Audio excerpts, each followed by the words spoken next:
good morning. It's a Monday. I have to get centered here. Just looking at my screen.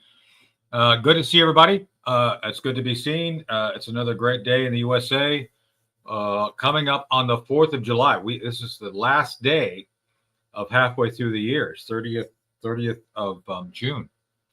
And June is a good month. It's been a good month, hot month. And those on the left would lead you to believe it's because of climate change. Most of us just call it summer. And I think another guy who calls it summer, even though he's in a cooler part of the country, temperature-wise, not politically, just saying, is Chris Cordani. Good morning, Chris. And good morning. Yes, it's been a bit cooler here in New York. So any of those climate change fanatics that say it's too warm, the spring was mostly rain. The spring was mostly 60-degree weather. So it really wasn't as hot. But I guess these hippies don't realize the sun does get hot at times. Yeah.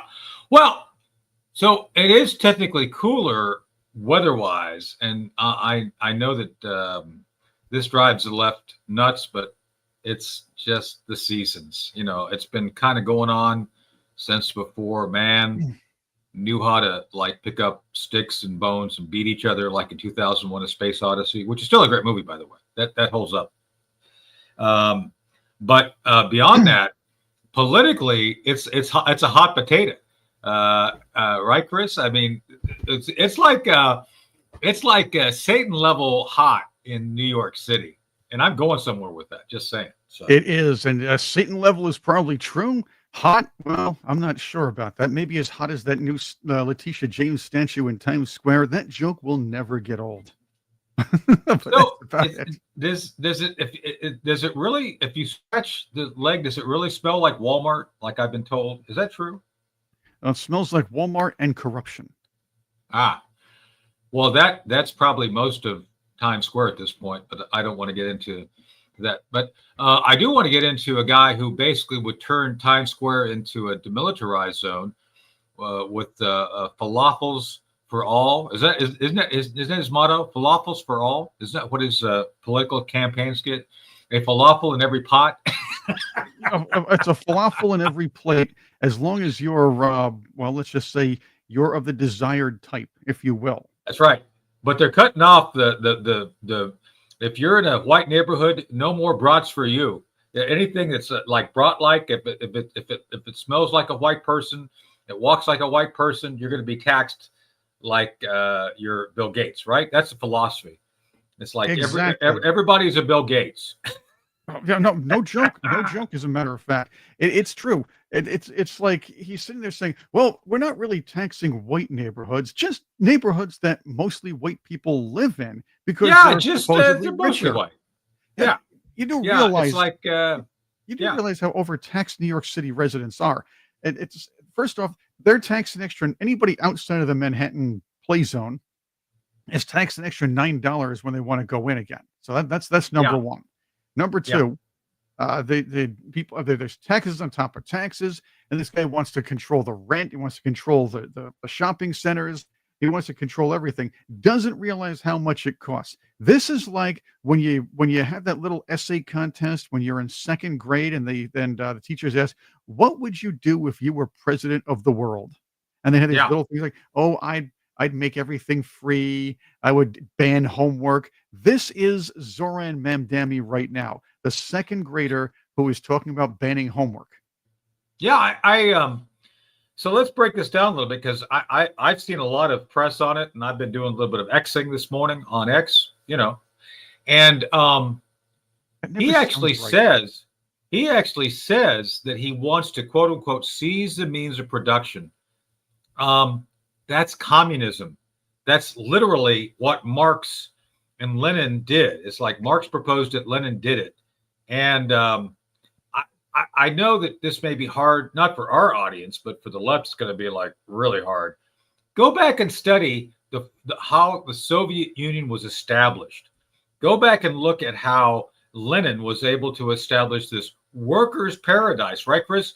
It's like, oh, we're all going to be equal. We're going to share in everything. Nobody's going to own everything. I think they said something about you'll own nothing and be happy, right? Oh yes, yes. You'll own nothing and be happy. Only the elites That's will own right. things. Yeah, and this guy, amongst the rest of them, and by the way, he's already being flanked by the likes of Al Sharpton, which should already be bad news. We got a White House Sharpton down here where I live. I don't want to get into that this morning, but we can talk about that later. Well, they must By the way, discuss Peyton and in Gerver Brayton that you call a white man somebody like me. yeah, you could be a white racist and still be white. Just saying, I've seen some of that. But anyway, by the way, speaking of people who are, I'm not saying he's a racist at all, but another guy that has disagreed with me down here, Mr. Five House, he's decided not to come on the show. No surprise there. No surprise there. But people did enjoy our reading of his grievances the other day. Some of the local folks called me up and says, "Oh, really? He said that's like he wrote it. He didn't say it. He wrote it. It's in writing. Yeah. It's just see it, spontaneous utterance. So I guess he doesn't want to talk about that. But that's okay. Back to Al Sharpton though. So Al Sharpton is now, well, he's bigger than life and bolder than spit. He's like looking for what does he want out of Mandani? Do you know? Oh, he wants power. Keep in mind this is the man whose wife. That's right. Remember, the Blasio's wife was his right hand woman. Okay, that's right. Probably an unfortunate. His girl Friday. Words. His girl Friday. Right. Right. Sort of. With that, De Blasio was supposedly on the phone with this guy almost every day. He was De Blasio's closest advisor. So basically, what this guy wants out of Zoran. Zohan. Zorhan. I can't even pronounce. Zora. It's not going to matter after November. Zoran. Yeah, it's like Duran, only without the dur. Ran. He wants the National Action Network, and he wants Al Sharpton to have a piece of the pie. That's basically what he wants. And he's going to try to use race. He's going to try to the anti-white stuff. Say, yeah, you should tax the white neighborhoods more. And this is the fact. Yeah, people are going to leave this city, and it's going to become Detroit too. That's what's going to happen. I've said it. It's going to become Detroit. And yes, Trixie, I appreciate the fact you get my posts all day, which thank you. I know you often respond. With that said, one of the things I did post on is that New York's going to become Detroit pretty quickly. I mean, Detroit, for those who are our age, my age, Detroit in the 60s was an amazing place. That was a center of global commerce. They were producing cars. They were everybody was getting paid, and then the socialists got a hold of the city. Imagine that, Chris. The socialists got a hold of it. It's like, let's make it a workers' paradise. And so anybody who wants to study how Detroit, being a center of commerce, a shiny diamond in the jewelry of the United States, became the hellhole it is today. This is the socialist roadmap that they used, and that's what Mandani, Zoran.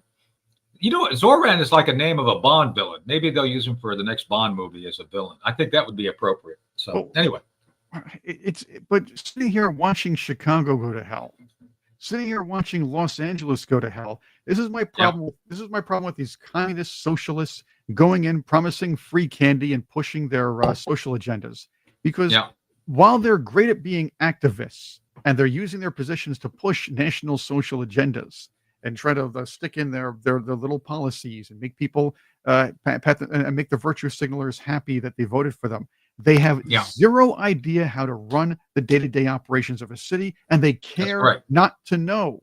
They figure, don't worry about it. My policies will take care of everything. Then, of course, fires break out in Los Angeles. This woman didn't know what to do. Heck, she stayed in Africa, didn't even bother coming back. She knew something was going to come, but she knew something could have happened before she left. Mayor Johnson is proud of himself, doubling down on the reparations plan. And he's just giving more money to people of a certain tone of melanin. Yeah. And let me be clear on this too. Yeah. Right. And I've talked about this on the show before, and we'll say it again. If you weren't a slave, you should not get reparations. Like I don't. It's like unless Chris, if you were a slave, let's say you were, you were born in, say, I don't know, 1848, born into slavery, 1858. You're still a slave. Get into the 1860s, that you get released. You're a free man in the United States. Then okay, maybe you're due reparations by those who kept you a slave, and that would be Southern Democrats, right? Southern Democrats. I would say yes. So I'm just tired of this whole thing. So first off, nobody alive today was ever a slave in the United States. Now, there's been slavery on other parts of the planet. Not here to talk about that. But the whole idea that you are somehow due something from someone who you don't know, they don't know you, somehow some third party is supposed to give you something for some past grievance, literally generations ago, that's communism. This is what they do. They try to establish a class warfare between individuals, either by economics or by skin color. Right, Chris? It's all about division. That's all this is. Well, that's how they stay in power. We always say when it comes to war strategy, divide and conquer. When it comes to taking things over, divide and conquer. Well, the fact is that's what they're doing to us. They're dividing everybody and then figured, hey, pull them as far apart as possible, make one side, demonize the one side and keep the side that we want on. And then when they don't realize we're after them too, it'll be too late. That's the truth. Yeah. But yeah, that's right. Another thing I want to hit about this Zorhand is something the obvious now he's trying to, I guess, hide, kind of, maybe. So he's proposed this global infantada. That's another word for Holocaust, people. This whole idea of a global infantada, it's against the Jews. He's proposing exactly what Adolf Hitler did. I'm not even trying to put cutesy language on it. He is proposing this global infantada, and he refused over the weekend to distance himself from the language. He said, "Oh, I'm for safety for all people. And yeah, I know that term's been used, but I don't use it." No, he doesn't use it, but his supporters do, and he refused to say no to it. Right? There it is. You want to run that really quick for the folks? Let's run it. Let's run this. This is bad. This is as bad as it gets. That phrase, globalize the intifada. That's not language that I use. The language that I use, the language that I continue to use to lead the city is that which speaks clearly to my intent, which is an intent grounded in a belief in. Yeah. This sounds like Kamala Harris makes his speeches, right? Yeah. This is my intent. It's not my intent to use. This is my intent, and it's all about intent. He is lying. Universal human rights, and ultimately, that's what is the foundation of so much of my politics, the belief that freedom and justice and safety are things that, to have meaning, have to be applied to all people, and that includes Israelis and Palestinians alike. But do you actually condemn it? I think that's the question and the outstanding issue that a number of people, both of the Jewish faith and beyond, have. Do you condemn that phase, globalize the intifada, which a lot of people hear as a call to violence against Jews? I've heard from many Jewish New Yorkers who have shared their concerns with me, especially in light of the horrific attacks that we saw in Washington, D.C. and in Boulder, Colorado, about this moment of anti-Semitism in our country and in our city. And I've heard those fears and I've had those conversations, and ultimately they are part and parcel of why in my campaign I've put forward a commitment to increase funding for anti-hate crime programming by 800%. Of course, he doesn't have to tell you where the anti-hate crime program is going to be exactly aimed at. Yeah, this is all him trying to brush it off and push it aside. And I don't believe that the role of the mayor is to police speech. For the people who care about the language and who feel really concerned by that phrase, why not just condemn it? My concern is to start to walk down the line of language and making clear. No, he's walking the line and lying to people to get elected is what he's doing. Exactly, because the left wants to control speech. He's part of that left. Yeah, he wants to increase hate crime legislation. A lot of that has to do with saying speech. Something that the left doesn't like. And that's something there. Yep. Right. So let's hear a little more from this guy and see how far this broad tries to press him. Takes me into a place similar to that of the president who is looking to do those very kinds of things, putting people in jail for writing an op-ed, putting them in jail for protesting. Ultimately, it's not language that I use. Wait, hold on a second. Did he say the president tried to put somebody in jail for an op-ed? Yeah, so let's hit That's this a real lie quick too. because, no. I want to hit this because this guy literally warps that whole thing. There was that Palestinian student who was arrested because he violated, I think, the terms of him being here. He's a permanent resident. I don't remember his name. I'll get it in a second. Zorhan is saying, oh, he was arrested for his speech. No. He was arrested for intimidation and threatening Jews. That's why he was arrested. Yes, you can say, he was encouraging others to do so as well. He was intimidating people so they wouldn't go on campus. He was stopping people's speech. So it's not that President Trump arrested him for his speech.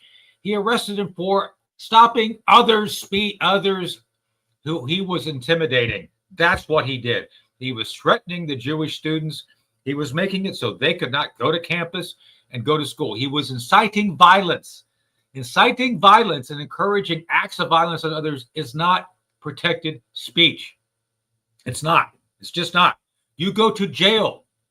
So at this point, when you see this Zorhan saying, oh, this poor guy he's a Palestinian, his speech, no. He was threatening, much like Hamas. He's like the American Hamas. He's like American Hamas. That's what it was. He's Ugandan born. So, well, yeah, this again, guy, but I'm talking about the other guy. Oh, I'm sorry. I think you meant Zoran. I'm going. Yeah, no, I was talking about the other guy who Zoran's trying to defend. Right. So I marked out. Yeah, we go. It was I was pulling something up here, but Mahmoud Khalil, and he was in on a Mahmoud Khalil. He was on a visa. He was just there to apparently go to school, but really what he did was incite riots and yes. Threaten bodily harm on other and even that's death not protected on speech. Students. That's not protected speech. Yeah. Basically, it should get you kicked out of here. Maybe, that's it. Should get you kicked out of here. No. But for the Patriots to know, who maybe didn't see this, he's commingling the two. He's trying to commingle freedom of speech and freedom to violate others' freedom of speech and intimidation. That's what he's trying to do here. That's exactly what Zorhan is trying to do. Well, remember this. Remember when Donald Trump was running for president? And I do remember that. It was like just last year. First running for president in 2016. Oh, I remember that too. I was there for that too. Yeah. There was this whole thing about David Duke, and they're trying to juxtapose Donald Trump and David Duke. Do you condemn this? Blah, blah, blah. And they were, every network was pressing on him. Now, I commend this Meet the Press lady, but CNN is basically trying to defend.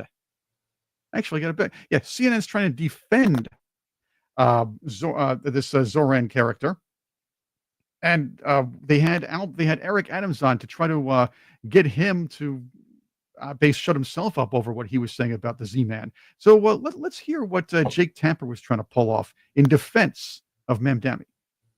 So I want to turn to your likely Democratic challenger, Mamdani, because you said recently that the Jewish community in New York should be concerned about him. You've accused him of using anti-Semitic rhetoric. What specifically has Mamdani said that you think is anti-Semitic? Pro Hamas. What? A dangerous terrorist. No. Stop it there for a second. Now, when you if I were embrace Adams, the philosophies. Can you stop it there for a second, please? Yeah, I got you. My mouth is slow to the draw. So let's be clear on this. If I were Adams, I'd go off on Tapper because one of the things that's been most apparent about Zorhan is he supports something called BDS, the BDS movement. So BDS is a global anti-Jewish, anti-Israeli effort to basically let me look it up real quick because it's this. People need to understand that this is it's a worldwide boycott. They're vesting other nations that divest themselves of interests in Israel to bankrupt it. Hold on, I got a text from one of President Trump's cabinet. Let me read it real quick. This is a Monday right here. All but right. boycott, So nothing too important. sanctions is what it stands for. What's that? Boycott, divestment, and sanctions. Yes, that's it. Sorry. Sorry, I was getting a text from a cabinet member, but we're okay. Or let's say, what's it? BB distress syndrome. Yeah. So for the Patriots, that guy right there we're looking at, Zorhan, has been proposing the defunding, essentially the eradication of the Jewish population from the planet. The most vocal group that does it and gets away with it is the BDS movement. Right, Chris? Absolutely. They get away with it because, again, they have very powerful forces behind it. Number one. And we do, hey, us on the right, hey, let them speak. Free speech, that's fine. But the fact is, these people have to be held responsible for their free speech. This guy is this guy's not condemning the infantata situation. But I'm just saying this is in context of the question that Jake Tap Dancer was asking. Anyway, go back to that interview now. I just wanted to make sure that people understood this guy has a record. It's not like what has he ever said is anti-Jewish? Like, oh my God, seriously? So go ahead, go back to Tapper. Go back. I may have something for you too. Of Hamas, not only what they do to their own people, but what they did in Gaza to lift them up and praise them. I think that's a clear indicator that something is wrong with that. But he has when did he praise Hamas? Okay, see now he's trying to correct Eric Adams. Right. I don't recall him ever praising Hamas. Okay, I don't recall him ever praising Hamas. Now, let me give you something here. When somebody says I don't recall, either they never did the research or they might have remembered him doing something like that, but for purposes of this story, he didn't do nothing.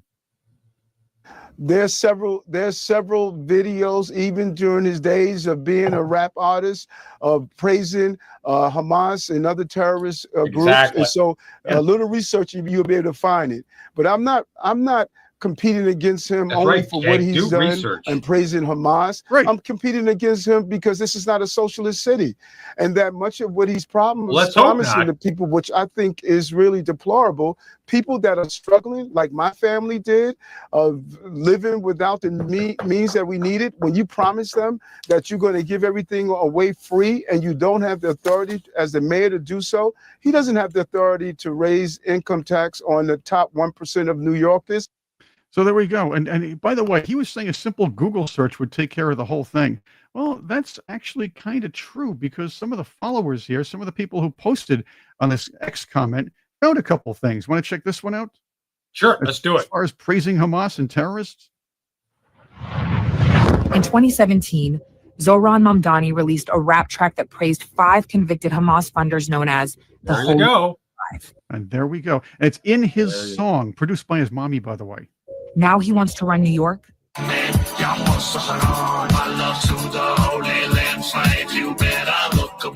Mamdani. There you go. Keep going. Look him up. So we did. These 5 men were convicted of funneling over $12 million to Hamas, a U.S. designated terrorist organization responsible for the murder, rape, and kidnapping of civilians, including Americans. Mamdani sent his love to convicted Hamas funders. Let that sink in. Hear it again. Mamdani says, no wall will make it fall. That's an open door for criminals and chaos. Zohran Mamdani stands with convicted terrorist funders and wants open borders. This is New York City, not a sanctuary for terrorists.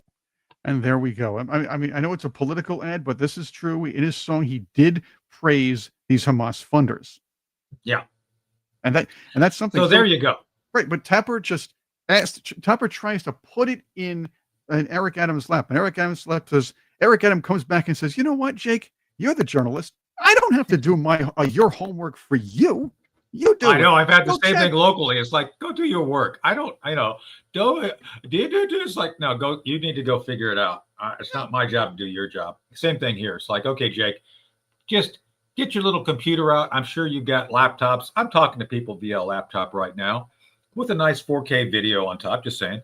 But Jake has better technology than we do, right, Chris? He can Google just as fast, not faster than us, right?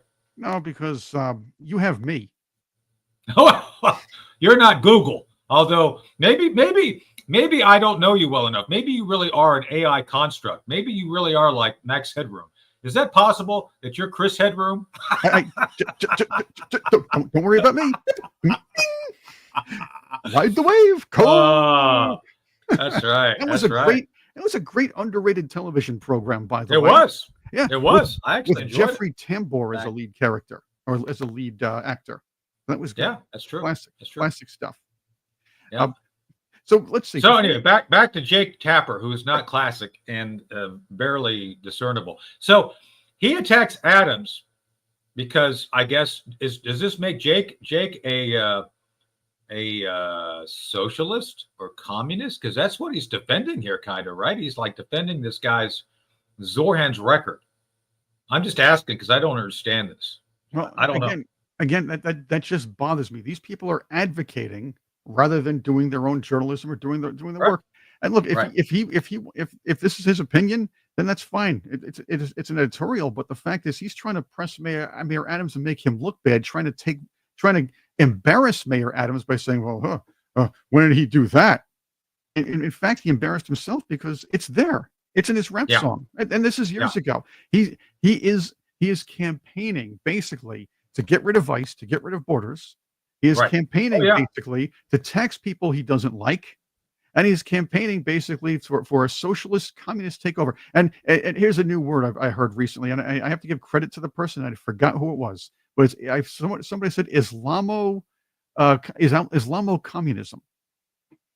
It's like some kind of weird mishmash of U.S. rainbow socialists and various communists and the Islamo-fascists here. Right.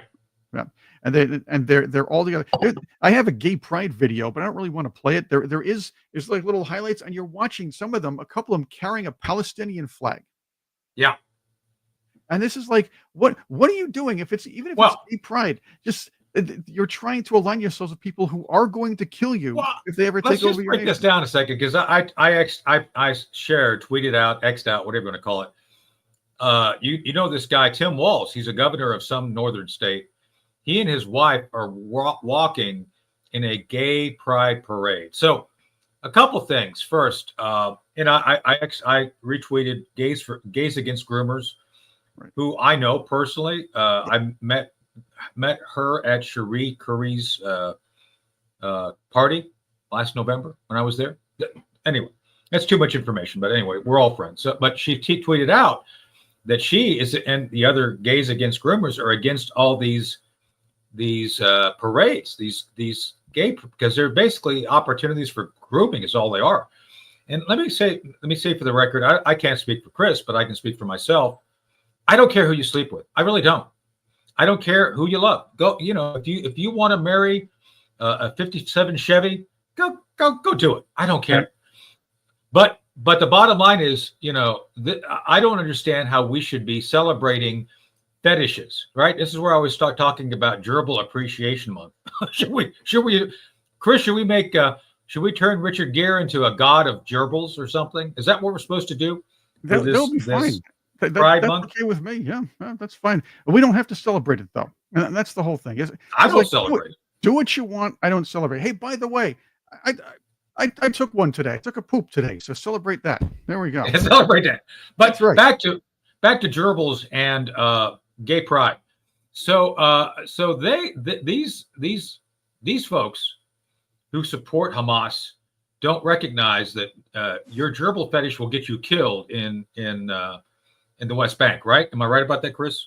No, it's a no gerbil zone.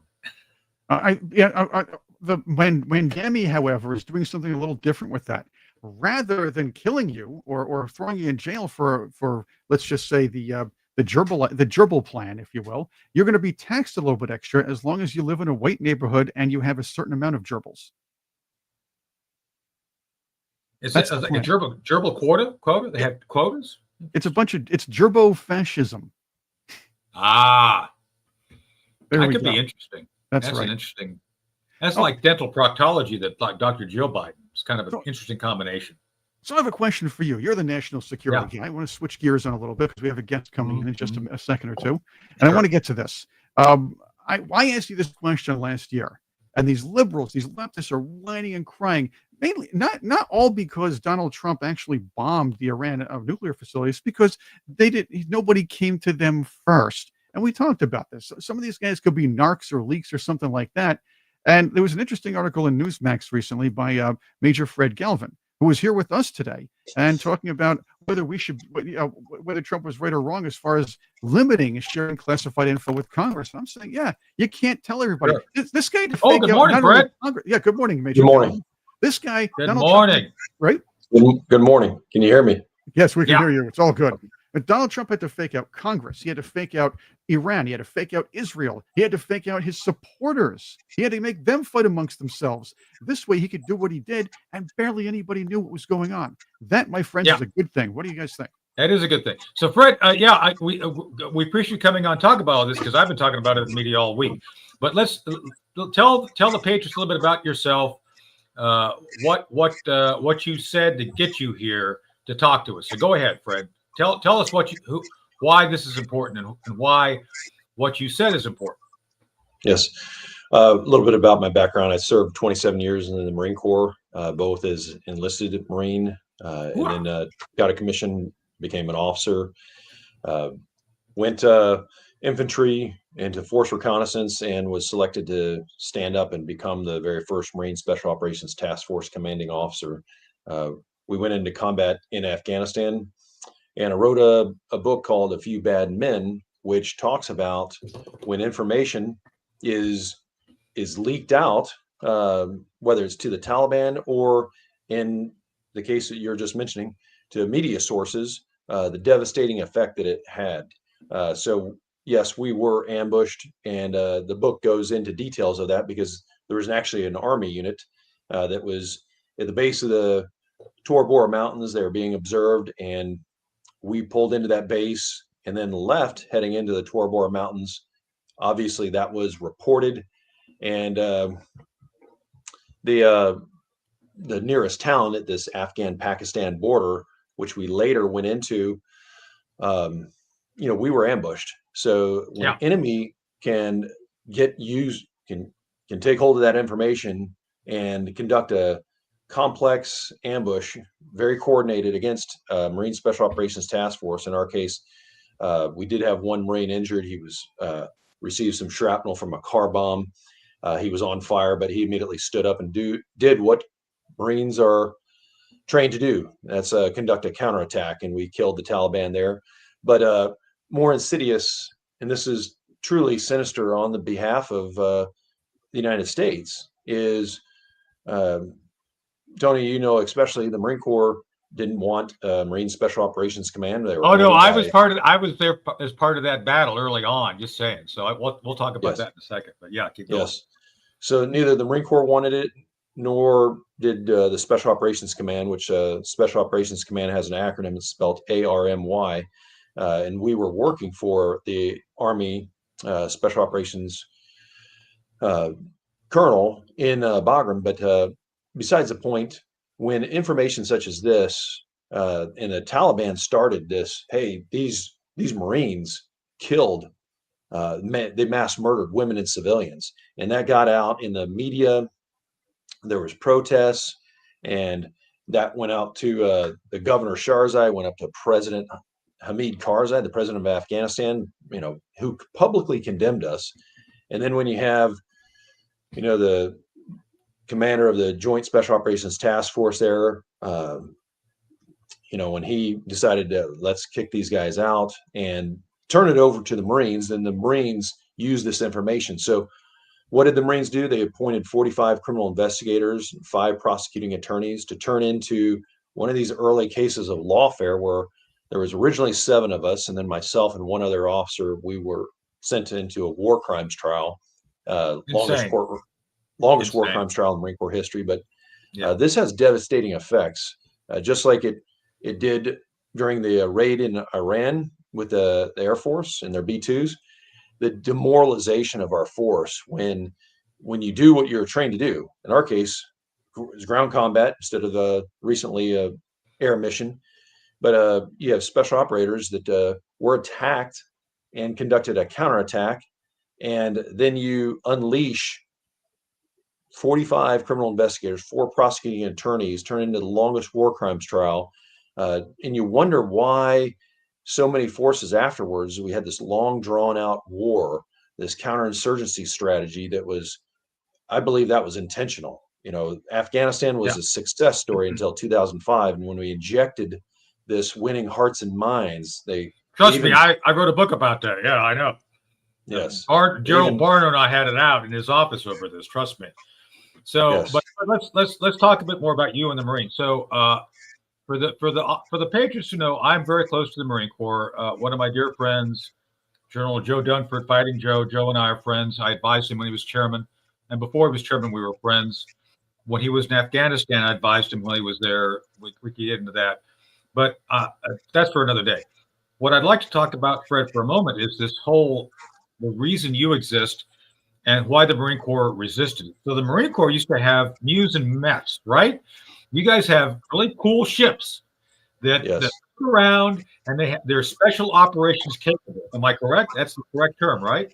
They were, and once the advent of Marine Special Operations Command, they said, hey, now that is a special operation. So unless there's an actual Marine Special Operations company or a task force on the ships, in our first deployment, we did deploy on ships, so it was a MEU SOC. And you're right, this is very capable force that can launch from the sea. So many small wars are not able to detect the presence of a amphibious task force off the coast. And a lot of people, Fred, didn't want to see that change. Like, that's a good format. Yes. It seems to work pretty good. So those who were not Marines, not me, I wasn't involved. But a good friend of mine, I don't know, you probably never met him, Colonel John Tampone, ran the Marine Corps Special Operations Training at Quantico. I used to visit him. This is back in the 90s, a long time before you probably even signed up. And there was a belief and a trend of the Marine Corps to have what it needed internally. And I don't know if you knew this. You guys have case officers. My class leader, John Tampone, was a Marine Corps officer, major at the time. And he was my class leader at spy school, just saying. So you guys were trying to basically bring in what you needed and not become kind of part of the landscape. Like, oh, we're just going to do it because we can. It's like, no, the Marine Corps has a spirit. So you guys were kind of pushed into this special operations thing. And it's like, for me, we're a corporation. If you guys ask for help, we're going to be there to help you. It's like, yeah, well, whatever you want to do. If you want special ops, we'll train special ops. But the problem became in the politics, because beyond the debate if you should or should not have special operations units, once it happened, you guys became victimized of the system because everybody hated you. The Marine Corps didn't like you. The special operations guys didn't like you. And it was an unpopular series of things that happened. So you guys became scapegoats. Am I right about that? Is that kind of the way a correct assessment? Tony, you're 100%, spot on. And, the Marine Corps is much, much smaller in comparison to the Army. So in 1987, when they developed the U.S. Special Operations Command, the Marine Corps decided, hey, we're going to sit this out because we don't want to give up our elite units. And at that time, I just joined the Marine Corps, and you had force reconnaissance. And so the Marine Corps kept that because they wanted to be able to launch from these ships, the Marine Expeditionary Units, as you talked about, and to have eyes and ears to do deep reconnaissance, as well as, or still there.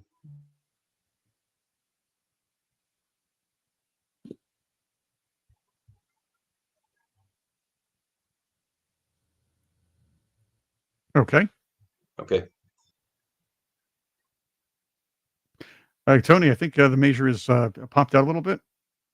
That's okay. That's a great conversation. So, Patriots, you all have to understand, and I think this is why it's great that Fred brought on, that Chris has brought on Fred, is that Fred is a guy who's a patriot who wanted to just do the job he was assigned to do. And circumstance beyond his control conspired against him to make he and his men suffer. Is that accurate, Chris? I think that's a pretty good summary of that is happened, about accurate. And a lot of that is in his book, by the way, A Few Bad Men. That's check it out. Check out his book. I think you're going to like it. Yeah. And I look, I'm a big fan of the Marines, as you guys know. I'm very close to a lot of Marines. So absolutely. So we're back. Fred, can you hear us? Right now. There we go. Yes. Sorry for dropping off. I think that's some connectivity on my end. But caught the last portion of your comments, and it really is true. The Marine Corps had a good mindset that, okay, if we have limited end strength as far as personnel, and if we have to pay for it, because what a lot of people may not understand is that whether you're an Army Ranger, an Army Green Beret, or Navy SEAL, or Air Force Pararescue, that service has to pay for their manning, training, and equipment, and then the specialized equipment and specialized training that comes from a different pot of money of the Special Operations Command. So the Marine Corps was the mindset that, hey, if we're going to have to pay for this, we want to be able to employ it, because exactly, if we give them up to the Special Operations Command, that's like buying some beer but having somebody else drink it. So if we're going to pay for this beer, we're going to, if it's on our tab, we're going to drink it ourselves. Yeah. And that made sense because the Marine Corps not only has the smallest amount of personnel, but the smallest budget. And that became a little food fight. So even when we first launched, they said, we're going to keep this Special Operations Task Force on the Marine ships. And there's a big food fight. And I mentioned it in the book about how everybody in the Marine Corps was like, hey, how are we going to still be able to command and control this Marine Special Operations Task Force? Because as you well know, once you get into a theater, the theater Special Operations Commander, then they become operationally controlled and tactically controlled by, and that's exactly what Trust happens. me, I've had to deal with SOC-CENT. Yes, I understand completely. Yes. Trust me, I get it.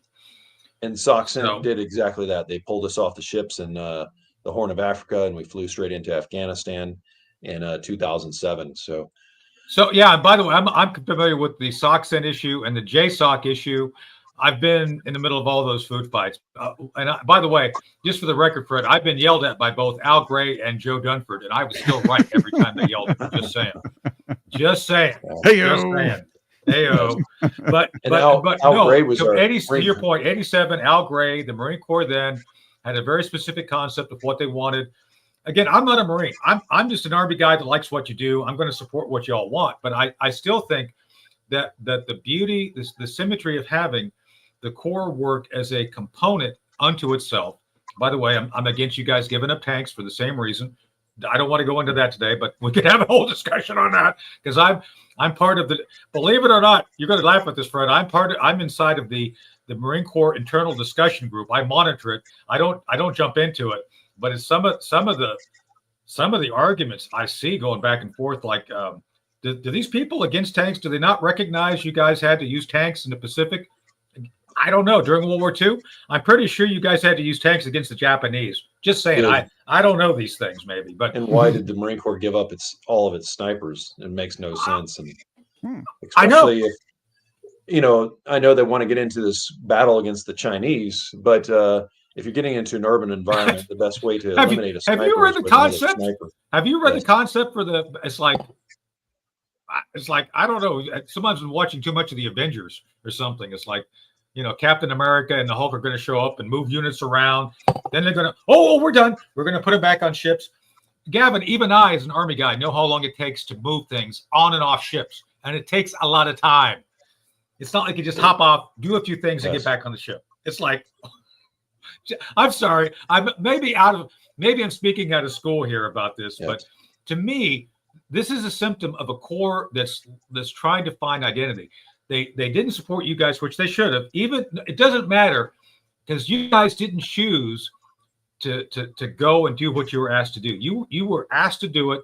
The Corps not standing up for you guys once it happened to me was not the right thing, and I feel bad about that. So anyway, keep going with your conversation. I didn't want to. I just want to. You're absolutely right, Tony. When you mentioned Al Gray, who is our commandant of the Marine Corps, right when I first joined in 1987, and he wanted to keep. He said, "Hey, we'll have this special operations capability organically."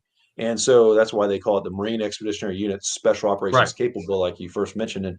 And so we had Force Recon platoons, and I was a Force Recon platoon commander for 6 years, doing these deep recon missions, direct action, raids, ship seizures.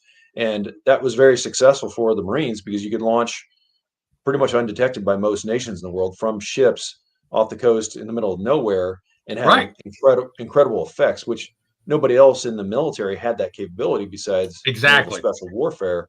But the Marines had this package because you have attack helicopters, you have vertical launching fixed wing attack aircraft with surveillance pods. It was incredible capability. No offense to you, Fred, but look, the Marines, the Navy special warfare guys have a hard time handling anything more than 2 men in a rowboat. Let's be honest here, because they're not designed to take a whole beach. They're designed to go into and look, I know I've worked with them. I mean, it's in my book, Dark Heart. We've talked about this in the show before. I understand how they operate. You guys can take and hold a whole beach.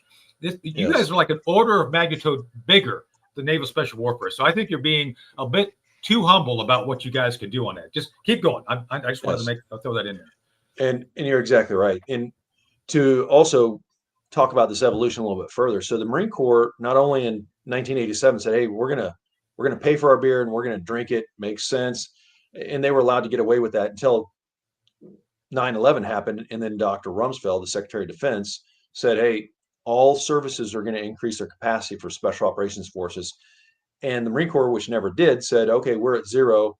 We'll send some liaison officers down to Tampa, and that will meet it. And obviously, some in the Marine Corps likely thought, I'm making an assumption here, that Bush 43 would be like his father and a one-term president, and that did not happen. So after Bush 43 won the re-election, he kept Donald Rumsfeld initially, and Rumsfeld ordered the Marine Corps, the Marine Corps continued to slow roll this. So the liaison officers didn't exactly work. So in 2003, the Marine Corps said, we're going to do this proof of concept to make sure that our Force Recon Marines could even compete in the special operations community. So that was supposed to be a 2-year proof of concept. It slow rolled and dragged on for 3 years. And within that time, Bush got reelected. Rumsfeld ordered Marine Corps, you will activate a component inside the Special Operations Command. And then that's when in 2006, they activated the Marine Corps. They pulled me from 1st Force Reconnaissance Company on the West Coast in California into Camp Lejeune, where MARSOC first stood up. And 11 months later, we were deployed. So you had this situation at that activation ceremony where this was an arranged marriage. You had the godfather, Dr. Rumsfeld, there himself with, the Special Operations Command, General Brown and General Hagee, who was the commandant of the Marine Corps. I know General Brown. I worked for General Brown at one point when he was the JSOC guy. So I know you're talking about. So it was unwanted. That's why you had Dr. Rumsfeld there making comments. And we were the love child, the very first Marine Special Operations Task Force to be man trained and equipped and to deploy into combat. And so obviously you see this background, this was not wanted. And what the result was, was the very first contact where there was any type of controversy. The Taliban was saying, these Marines were drunk, that they got out of their vehicles, went door to door, murdering women and children and elderly, even bovine creatures. And, that information went all the way to the top.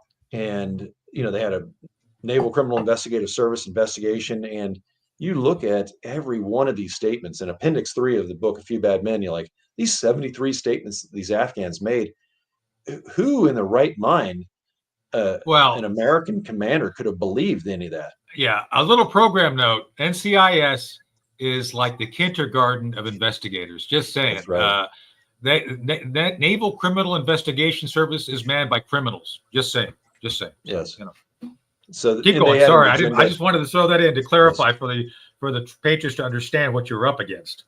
Yes, that clearly came out in the courtroom, and it is recorded in the book. And it took me 11 years to get the courtroom transcripts declassified because what went on in that courtroom, and what I have described in the book and mentioned, we were in a garden variety gun battle. We got blown up by a car bomb, shot at by 2 different echelons on both sides of the road, a sniper position. They had a blocking position in front of us. I mean, it was coordinated ambush. They trapped us in the kill zone initially. But there's nothing. That almost happened to us at near Bagram. I understand. I've been there, so I get it. So this wasn't Jason Bourne's knock list or the locations of satellites or submarines in orbit or at sea. I mean, this was, garden variety gun battle.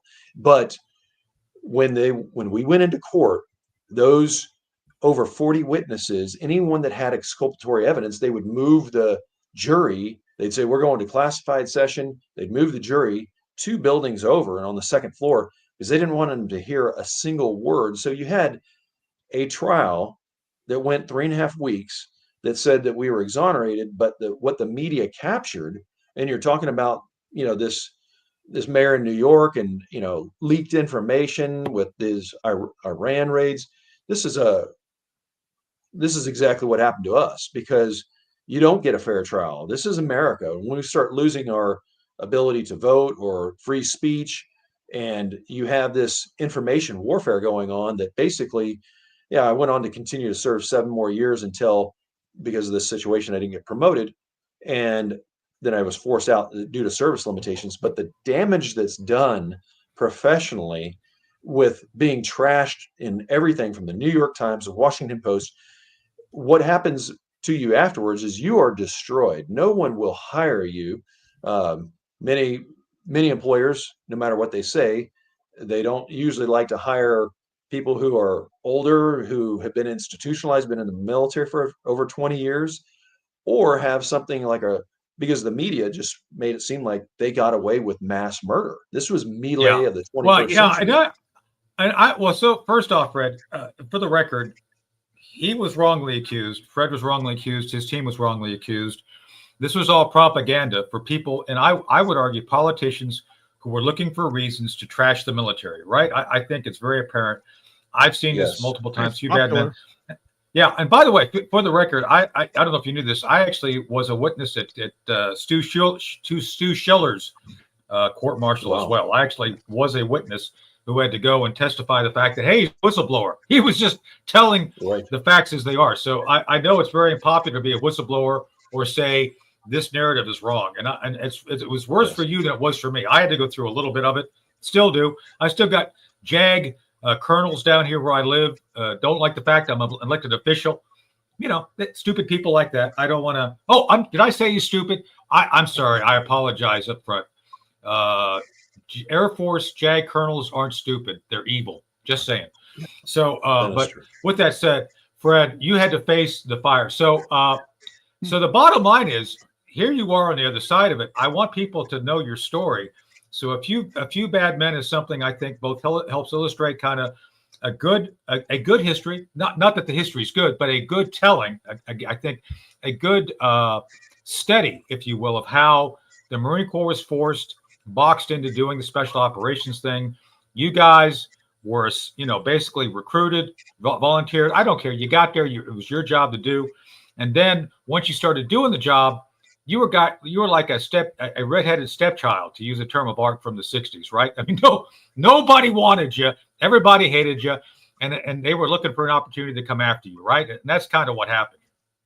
100%. You hit it spot on the head. And just to get your listeners and viewers' minds focused on exactly what was going on at that time. So our first deployment was 2007, and then the trial was in 2008. And what was going on at that time? Well, we had a general presidential election. So you had Senator McCain against Senator Obama. So there were media saying, this surge that at that time Lieutenant General Petraeus was requesting, and he received 100,000 U.S. forces in Iraq, which was very bloody, and the press didn't paint it. It was very unfavorable and ugly.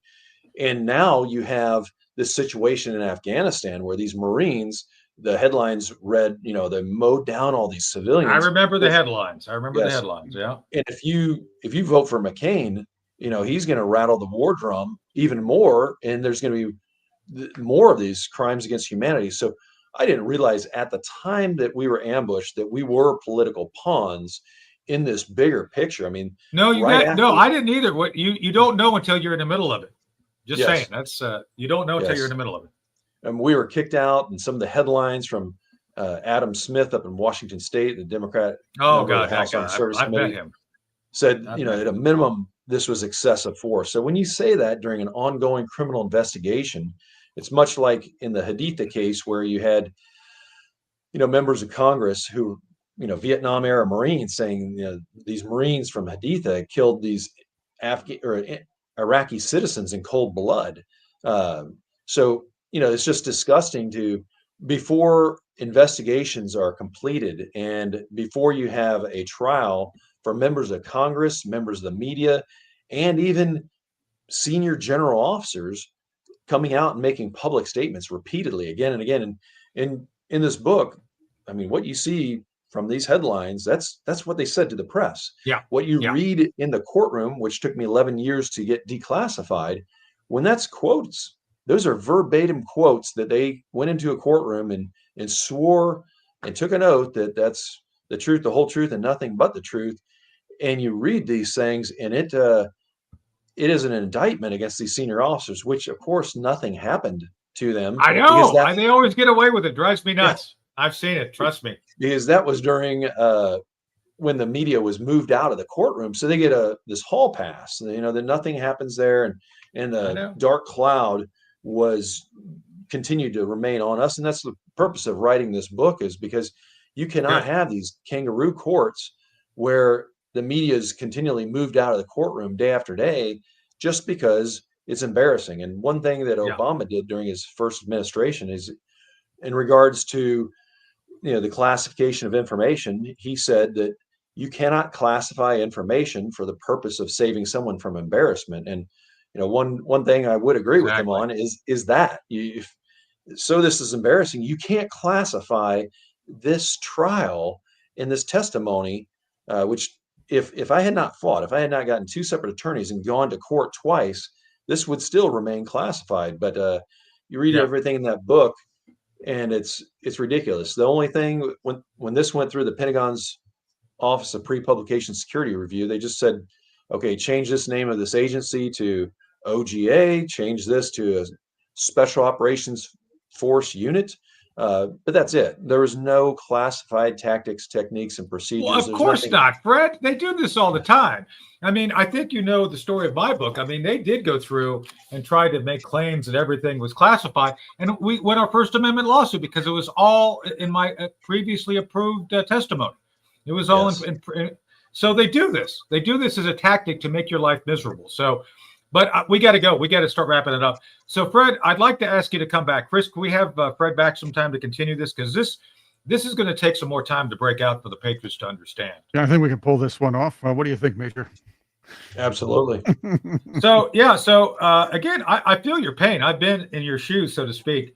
And I a lot of the people that you have served under, I know personally. Like I said, I know Al and I got into it a couple of times because, I just don't care. I'm a lieutenant colonel, but I don't care. It's like, I'm going to say what I want, which makes me very unpopular, but it gets my point across. But my point to you, Fred, is that don't back down. You can't let them believe they're going to win because they can't. You've got the facts and the truth on your side. It just takes time to get it out. And so I want to support you and your guys getting the truth out. And I'm sure Chris feels the same way, right? And Chris and his goatee both feel the same way, right? You both feel the same way, right? No, we do need to bring the truth out to these things because as both you gentlemen said, the media here and politicians on the left here know how popular it is amongst the base, their viewing base and their political base, to disparage the military. And one slip up or one thing that can appear bad to them, they can magnify to the point where know-nothings who don't follow anything are thinking you're a bunch of stormtroopers trying to destroy every nation you step into. When this was just trying to keep things at least as civil as possible there in Afghanistan. Well, that's relative. Yes, this was self-defense, and if you lose the right of self-defense, then what are we even doing over there if you can't fight back? Oh, trust me, I get that. Because I know that our rules of engagement when I was there was way watered down by the time you guys got there. It was like, it's insane. So anyway, we'll have you back, continue the discussion. We got a lot of the Patriots love you being here. They're in the chat talking about it, and we'll have you back. And before we go, you do remember, I mean, I got to do this because, I'm an Army guy, Just saying. You do remember, Fred, that a couple years ago, they had a Marine Corps F-35. They lost it. I think it was South Carolina. So it turned out, I don't know if you saw the final investigation. It's really tragic. Apparently, the Marine Corps guy, he dropped his crayons, and he was trying to pick them up. And they now have safe containers for the Marines to put them in. See, this is a Marine Corps safe container. So when you're flying, you can keep your crayons in it, so you won't cause any more F-35s to go down. Just saying, it's a big technical improvement. Yeah, he should have had a lanyard on his front. Well, thanks for being a good humor about that. No, I love the Marines. I love you guys. Thank you. Anyway, the Patriots love you. So we'll have you back soon. I don't want Chris. I really want to have him back as soon as possible because I think we need to continue this because this is a core issue where I think we in the military who do our best, take the oath of office, take it very seriously, become political pawns of larger forces. I call them elephants. I call it elephants dancing. Just let the elephants dance. Get the hell out of the way because these people don't care about you or me or the people who serve. So I think it's good that you've written the book, and we want to highlight that for people to understand. Yes. And one last thing I want to mention, this is not a hit against the Marine Corps. I love the Marine Corps, served since I was 17 years old. It's just like the title says, a few bad men. And I'm not saying the Marine Corps is full of bad men. You have the comment on the Marine Corps there. At that time, General Amos, who was an aviator, non-standard. He's awarding a Marine. Obviously, there's some people that don't like the title of the book because the Marine Corps' motto is a few good men. But when you have unchecked power, just like the saying goes, all it takes for evil to prevail is for good men to do nothing. When you see evil, just like you're talking, the situation, this election in New York City, you cannot have someone who supports terrorism. You cannot have people that are trying their very best to destroy or divide America. And when our forces are attacked for doing exactly what we train and give them a mission to do, you need to support them. Exactly. And for people on our own side to go to the press and just blast during an ongoing criminal investigation is un-American and unconscionable. And I know for nearly 249 years, we have stood up with brave men and women and fought for our freedoms. And one of those is the freedom of speech. And when that's taken away from the press, so they don't even know really what happened, that's something that needs to be explored. And that's why I wrote this book. And I believe your viewers will enjoy it. They will, and I'll get a copy myself. I'm going to order on Amazon here shortly. I got to order some other stuff anyway. So Fred, thanks for being here today. A few bad men, run out and grab it. I'm going to be interested because I know a lot of the folks who had to deal with issues like this, not necessarily your issue, but just this issue in general. And I'm always curious because I've been behind the scenes on stuff like this, and I know the behind the scenes is way more interesting than the public face of it, because the public face is always about an agenda. And clearly you guys came up against a huge political agenda that you were never going to win at the time. Now you can get the truth out, but back in the day, there's no way you guys could, you guys were simply a convenient tool to be used to beat other politicians over the head. That's all it was. So, So good. Okay. We got to go. We'll have Fred back, right, Chris? Yes, we will. We're going to do this. We'll take care of that. Yes. So, okay. Well, thanks, Fred. We'll see you. We'll see you again soon. Yeah. Yes. And then for everybody else, go out. Don't walk, run. Go out and get Fred's book. And I'm going to do. And I'm not joking. Next time Fred's on, I'm going to have his book in my hand. So there you go. It's available on Audible if listeners want to listen to it versus read it. It's also available hardback or Kindle as well. Good. Sounds good. All right. There you go. Excellent. All right. Thanks, Fred. All right. Chris, we're back tomorrow, right? Yes, we are. We're back tomorrow. We've got a mystery guest for tomorrow. And of course, Wednesday, we have Kenneth Lutz, but we might be changing that too. So we'll figure all this stuff out. Well, we got my friend coming on, maybe, right? Yes. We can reach out to my friend. Yes. So we're going to work that out. Okay. Yeah, I don't want to say who it is. It'll be a surprise too. And by the way, we've got some great footage of Lindsey Graham we're going to show too, right? Yeah, we'll do that tomorrow. Sounds good. Yeah, it's good. It's a special Lindsey Graham 4th of July. Perfect. A lot of fireworks. A lot of fireworks and hot pants. Just saying. Smurfy. Something to look forward to. All right, we got to go. It's been a great show. And